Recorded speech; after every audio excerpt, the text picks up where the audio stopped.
I am your guiding voiceover, Mr. Mid himself. Thank you for joining me here on Everything is Mid.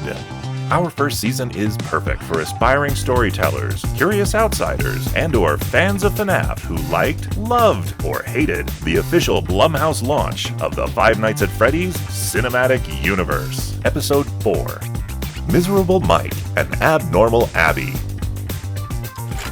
Our story begins at the long-since defunct Freddy Fazbear's Pizzeria, where it appears the security guard has run into a spot of bother. We seem to be in a back room of some sort, and the man has been locked into what I will be affectionately referring to as the bear chair. Why is it a bear-themed murder chair? Don't know. Who's the guy? Outside of security guard, unknown. Hopes, dreams, the goal that motivates him as a character? Yeah, okay, no. This man doesn't have any of those things because he's not a character. And when you're a character who's not a character, then you are a... Anyone? That's right, a plot device. Glad to see some of you were paying attention during the earlier bit. In this particular instance, on occasion, there's nothing wrong with being a plot device. Maybe as the story progresses, our plot device of a security guard will get a backstory, become further fleshed out, and like Pinocchio, find himself becoming a real boy. Hello? What's that? No? This is it? Oh well. The important thing of note here is that someone put our security guard plot device into this murderous bear chair, but we don't know who did this or why they did this. In fact, the only thing we can deduce about this person responsible is that they don't just have the twisted mind to come up with such a device as the murderous bear chair, but they've also got the mechanical skills required to build a murderous bear chair. Clues to file away for later, but for now, it's just a mystery. And when we here at Everything is Mid have mysteries and questions that will be solved in time, we like to keep track of them on the big board. Because these, our video essays, can be a little, well, they're not short. They can be a bit lengthy, and stories can get complicated, so from time to time we're going to jump back to the big board here just to keep track of all our curious concepts and unresolved issues. Today we're christening the big board with our question of the killer. Who is this person with mechanical know-how and psychopathic tendencies? No idea. The only thing we do know with absolute certainty is that if our pal here, the plot device, doesn't escape, and fast, things could get a little bit... there it is. Things could get a little bit... that. This is probably a good time to warn everyone that this is not a spoiler-free video.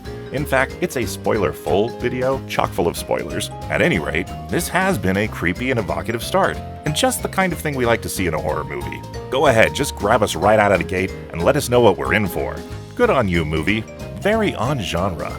That teaser leads us right into the opening credits, which shows us a neat little vignette of kids' parties at Freddy Fazbear's. The vignettes are in 16-bit animation, so they feel like a video game from the 80s, the era in which the events in these little vignettes are supposed to be taking place. It's a really clever touch, but wait, there's more. These little vignettes are actually showing us relevant backstory for our movie. A particular figure is seen leading individual kids away.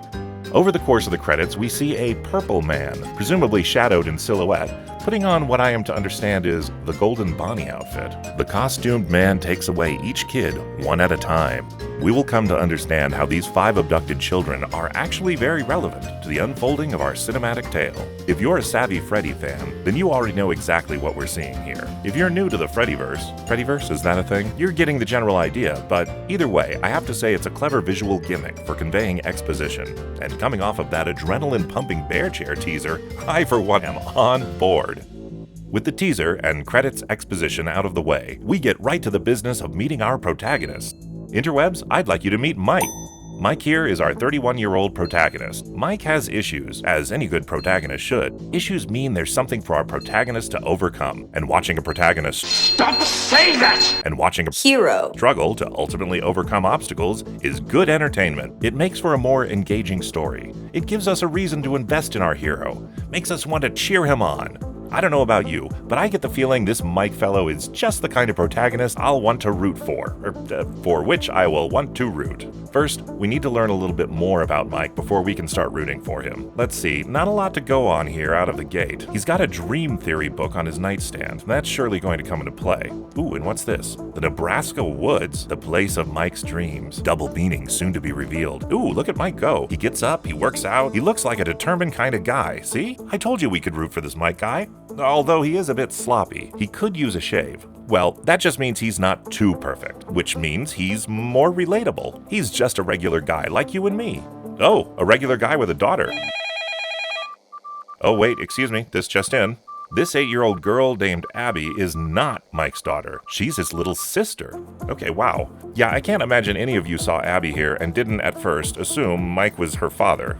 And you would not be foolish to make that assumption, as I did the math, and Mike here would have to have been like 23 years old when Abby was born. So he's an older brother who is literally old enough to be her father. It's such a substantial gap in years that you do have to wonder why on earth did they make these two siblings so disparate, so far apart in age. Well, at first I did think this was pretty weird, but I actually think they may have had a valid reason for doing this. At least I have a theory. Okay. No, not that kind of theory. Well, a movie theory. Well, a character theory.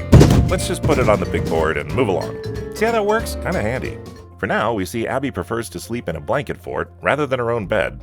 I do think this is a nice touch. Not only will it be used later to nice effect, but it's also very accurate for the age that Abby is. The filmmakers, and trust me on this, are trying to make Abby more unconventional, one of them outside-of-the-box thinkers. And this is a nice way to get that across in a very simple, everyday detail. Also note, not only is Abby a bit uncooperative and difficult, but Mike absorbs this aggravation and is extremely patient with his little sister, which, as protagonists go, is pretty admirable. And here I find myself wanting to root for him again, am I right? Okay, we've met our two leads, but now it's time to build on that introduction, and let's get into the real issues here. So we cut to the mall. Did you notice the balloons on the chair evoke that feeling of the pizza parties at Fazbear's that we saw in the opening credits? Nice touch. Very subtle, but appreciated. Oh, it's that book again that was on Mike's nightstand. Looks like his friend is reading a passage that's obviously going to be relevant. And though the dreamer remains asleep, he walks through memory, as though experiencing it for the first time. No longer a passenger, but an active participant. Oh, and this is a nice line. I guess it depends on what you believe.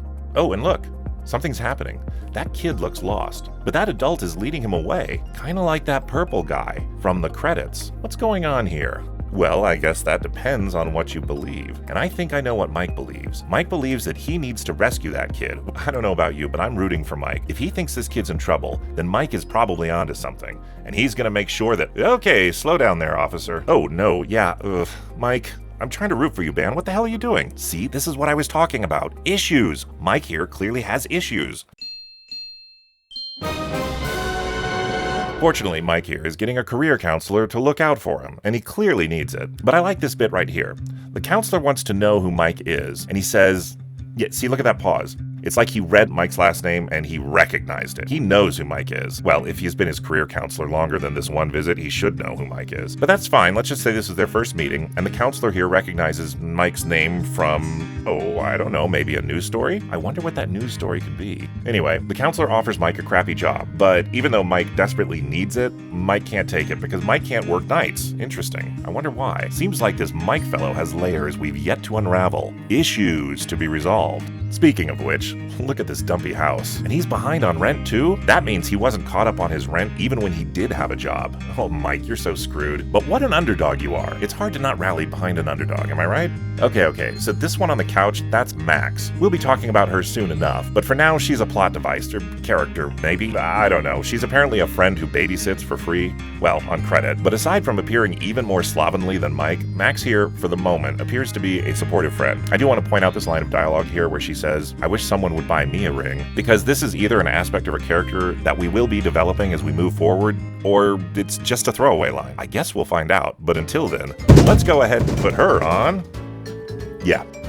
Looks like we're building on Abby's character here, making her a bit of an artist as well. I wonder if this is just a characteristic, or if they're setting something up. It's the latter. No, latter with 2 T's. It means the later of 2 options. Anyway, if it is the latter and they're setting something up, this isn't bad. It all feels very in context of the scene, so I don't feel like we're just jamming something in here for setup. Abby's lack of communication skills are supplemented by her use of art as a medium of expression. We also learn in the scene that Abby is the kind of girl to have imaginary friends. This all tracks with a spooky, outside-of-the-box introvert.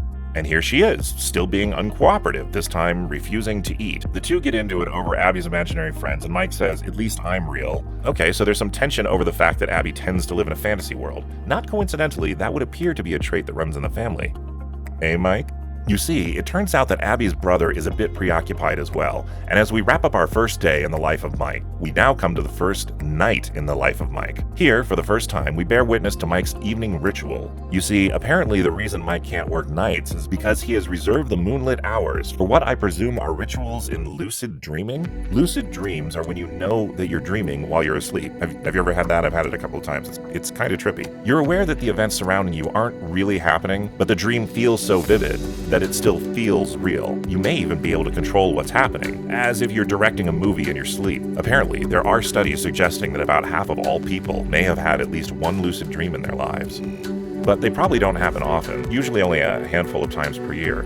Anyway, presumably, armed with the knowledge in his dream book, Mike uses the Nebraska Woods poster and the woodsy sound effects to take him back to a specific memory that he'd like to dream about, a specific good feeling time in his life, and a specific terrible tragedy that altered the course of his life and ruined that specific good feeling time.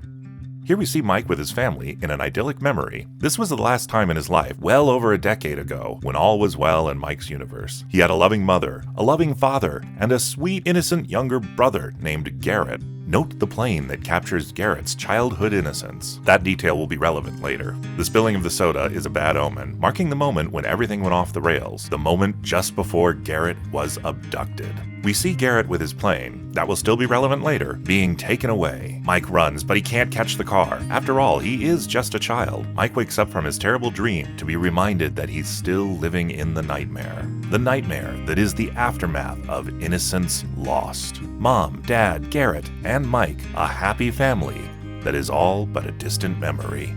So, my fellow savvy viewers, you may have noticed that family could very well be a theme in this movie. The love and security of a healthy family, and the destitution of a lost and/or broken family. Will our writer and director use this theme of family and further develop it to deepen and enrich the story and its characters? Let's just put a pin in that for now and see how things unfold. Ladies and gentlemen, and all those permeations thereof, our movie has just finished setting the table, and now the escalations will begin. We know our lead characters, Mike and Abby. We understand the weird and desperate life they're in, and now, thanks to that dream, we understand why they are in this crappy situation. We know that Garrett went missing, and we know that Mom and Dad are no longer in the picture, and that Mike is functioning as a single father for his young sister Abby. What happened to the parents is still in the mystery file. We know that Mike's having trouble holding down a job, and his dreamlike obsession with the tragedy of his past is crippling his ability to move forward and grow in the present. We've now officially ended one section and are launching into the next. This is our protagonist. This is his world. And now, it's time to add some complications. You've been watching Everything is Mid, Miserable Mike and Abnormal Abby. In our next installment, we'll discuss how characters should never think they are the bad guy in their own story. It's an eye-opening episode we're calling Aunt Jane, the Hero. We'll be seeing ya.